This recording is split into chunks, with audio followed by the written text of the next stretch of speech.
इस दुनिया में लड़की होना कोई आम बात नहीं है। आज भी लड़की पैदा होना बदनसीब माना जाता है। बहुत सारी ऐसी जगह समाज है जहाँ पर भी पढ़ाई लिखाई लड़कियों के द्वारा ना कराना तथा इसके अलावा अनेक प्रकार की कठिनाइयाँ उत्पन्न होती हैं। इस कहानी का मुख्य किरदार जो निभा रही है उसका नाम आरती है। ऐसा सोच और मान्यताएं अब हमारे समाज में मौजूद है। यह सोच दृष्टिकोण की एक अलग और अन्यायपूर्ण तरीका है। बच्चे की जन्म लिंग किसी भी रूप में उसे बदनसीब नहीं बनाती है, चाहे वह लड़की हो या लड़का। हमें एक समाज में सभी लोगों को समानता सम्मान और अवसरों का आदान प्रदान करना चाहिए। आरती बचपन से ही पढ़ने में बहुत कमजोर थी। उसका शरीर का रंग सांवला था, चेहरे का डिजाइन कुछ खास नहीं था। औरों की अपेक्षा भगवान उसके दांतों की बनावट भी अच्छी नहीं थी। आरती का चेहरा अच्छा ना होने के कारण स्कूल में बच्चे अक्सर उसे चिढ़ाते थे।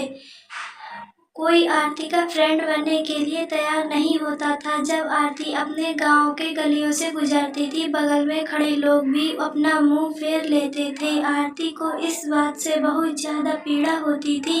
वह यह नहीं समझ पा रही थी क्योंकि वह बहुत छोटी बच्ची थी। आखिर क्या बात है, मेरे चेहरे को देखकर लोग अपना मुंह क्यों छुपा लेते हैं। जब आरती स्कूल से आती अपनी माँ से सवाल करती, माँ मैं जब स्कूल से घर आती हूँ तो लोग मुझे ऐसा क्यों देखते हैं और स्कूल में भी मुझसे कोई बात नहीं करता, कोई मेरा फ्रेंड भी नहीं है, अतः हमसे कोई बातचीत भी नहीं करता है। इसी बात सुनकर आरती की माँ की आंखों में से आंसू फपक फपक कर रोने लगे, लेकिन अपनी बिटिया को यह नहीं समझा पा रही थी। तुमसे लोग इतनी घृणा क्यों करते हैं। माँ आरती से बहुत ज्यादा प्यार करती थी। गली मोहल्ले में आरती को मनहूस जब लोग बोला करते थे, आरती की माँ कड़े शब्दों में जवाब देती थी। आरती की माँ अपने कलेजे के टुकड़े को हर वक्त अपने साथ रखती थी और आरती ने धीरे धीरे अपनी पूरी उम्र जीने की एक आदत बना ली। जो लोग बोल रहे थे कि उसके पीछे कुछ और सुनने के लिए तैयार नहीं रहती थी। बस अपने काम से मतलब रखती थी, पढ़ाई करती थी और वापस घर लौट जाती थी। धीरे धीरे आरती बड़ी होती चली गई। अब उसकी उम्र शादी करने लायक हो गई। अब उसके पापा लड़का खोजने के लिए एक गांव से दूसरे गांव में जाने लगे, लेकिन जो भी लड़का माला आरती को देखने आता था वह बिना पसंद किए ही लौट जाता था। ऐसा बहुत बार हुआ। अब बहुत दिक्कत होने लगी थी आरती की शादी करने में। आरती के पापा भी थक चुके थे लड़का खोजते खोजते। ऐसा कोई गांव नहीं था जिस गांव में आरती के पिता लड़का खोजने के लिए नहीं गए थे। अब आरती के पापा भी गुस्से में आकर आरती को मनहूस बोलना चालू कर दिया, लेकिन माँ एक ऐसी थी जो सभी लोगों को समझाती थी और आरती के बारे में भला बुरा कहने वालों को सबक सिखाती थी। भगवान ने भी आरती के साथ बहुत ही क्रूरता मजाक किया था। शरीर के बनावट ऐसा बना दिया जिससे देखकर कोई भी लड़का पसंद नहीं करता था।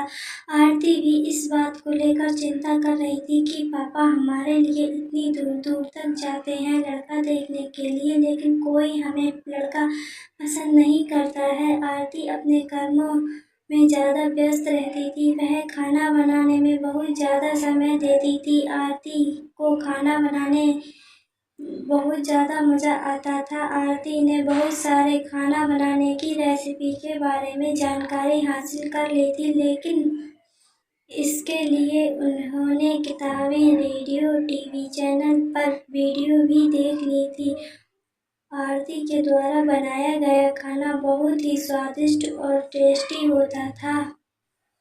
आरती की तारीफ उसके चेहरे से कोई नहीं करता था, लेकिन उसकी खाना बनाने की जो तरीका थी फिर उनके खाने में जो स्वाद था वह हर कोई तारीफ करता था। खाना बनाने में आरती की जितनी आजू बाजू की औरतें थीं उन सभी औरतों में बहुत ज़्यादा फेमस हो गई थी।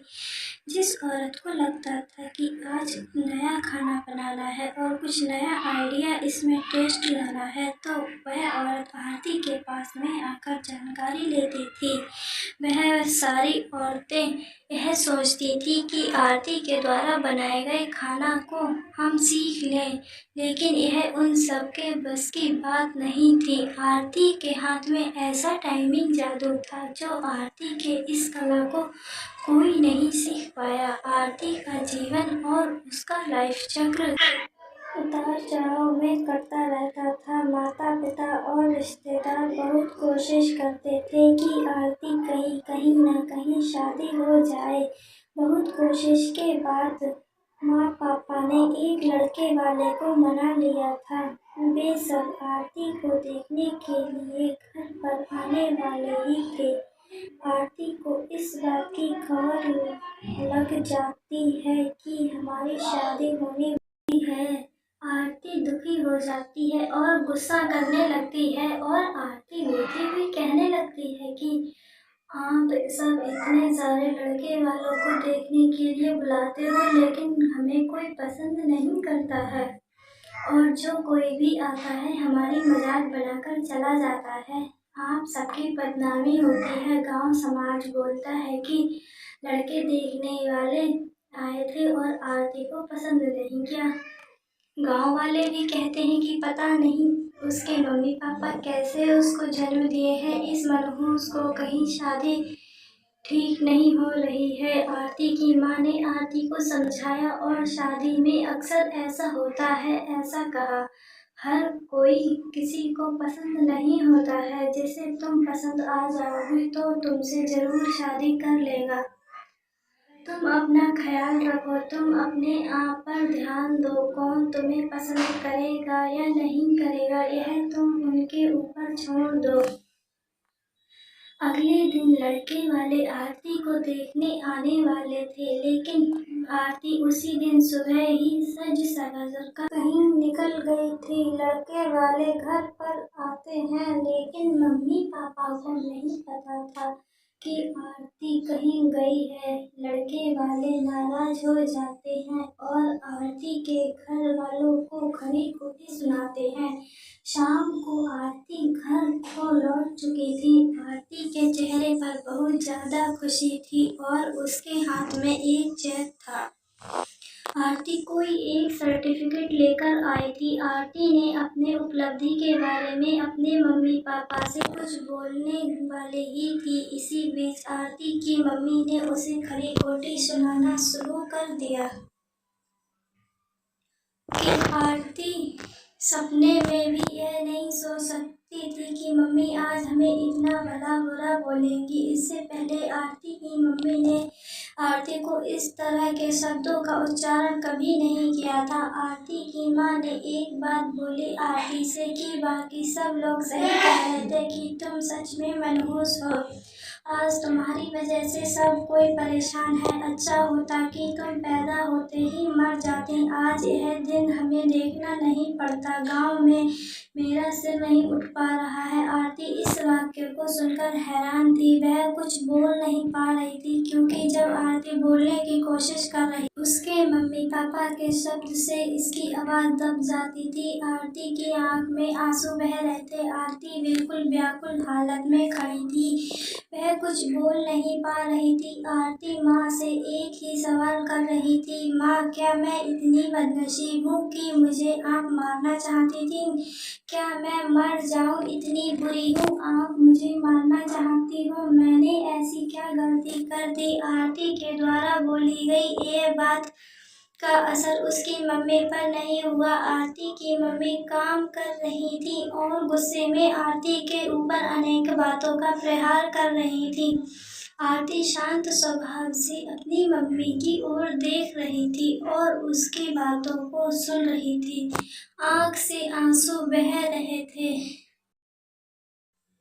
लेकिन आरती चुपचाप खड़ी रही। आरती एक ही सवाल कर रही थी, माँ क्या आप मुझे मारना चाहती हो? गुस्से में मम्मी ने बोल दी, हाँ। आरती बिना एक पल बिताए ही सीधे अपने कमरे में जाकर दरवाज़ा बंद कर लेती है। 1-2 मिनट के बाद आरती की मम्मी का गुस्सा शांत होता है। तब आरती की मम्मी अपने गलती का एहसास होता है। उसके मम्मी आरती के रूम की तरफ गईं और दरवाज़ा खोलने के लिए बोली, लेकिन आरती ने अपने रूम को अंदर से बंद कर लिया था। आरती की माँ ने जब देखा तो आरती अंदर से दरवाज़ा बंद कर रही थी।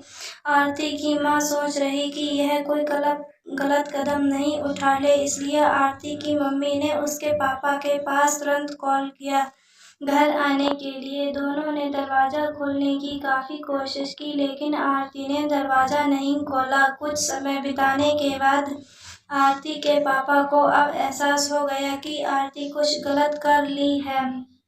आरती के पापा ने तुरंत दरवाजे को तोड़ दिया। आरती की मम्मी पापा ने अंदर का सीन देखा तो दोनों दंग रह गए। आरती ने दुपट्टे का फंदा बनाकर पंखा से लटक गई थी।